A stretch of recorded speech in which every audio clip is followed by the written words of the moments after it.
This is my current motor setup. I have two coils, and each coil has two coils in it. There's one coil in series with the second coil, which is wound on top of it.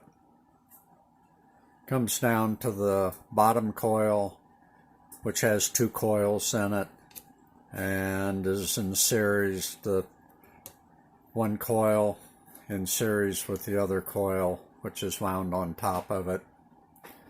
The commutator currently is set up to change polarity every 180 degrees, and that feeds this commutator, which gives the pulses. And this commutator currently is made from a brass polishing wheel, and the brushes down here are actually from a wire brush, steel bristles, and so that gives me a lot of RF pulses. I have one current probe here someplace here in the back. Tried to get as close to in between the two coils as I could, and it monitors the magnetic field inside the coil and my rotating magnet, which I changed from what I had originally, which was some square magnets, to this 2-inch neodymium magnet. Okay.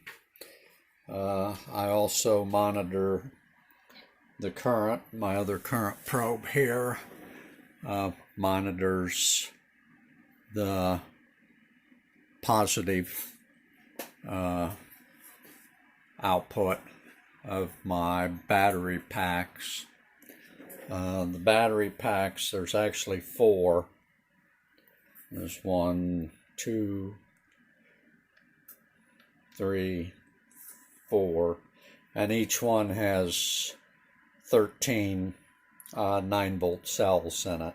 So it gives me about 125 plus volts from each cell. And this is a bank of capacitors inside this box, which I'm not using right now. The voltage, currently monitoring the voltage going into my coil from my pulse wheel, and I'm using a high voltage probe to my scope for that. And the battery voltage, I can only read 2 cells, so I'm reading across 2 cells in series, because the meter only goes to 500 volts, and so, but it's really accurate, which is what I wanted.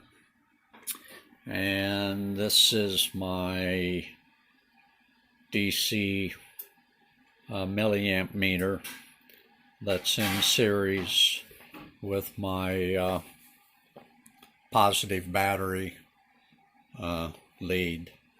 Okay,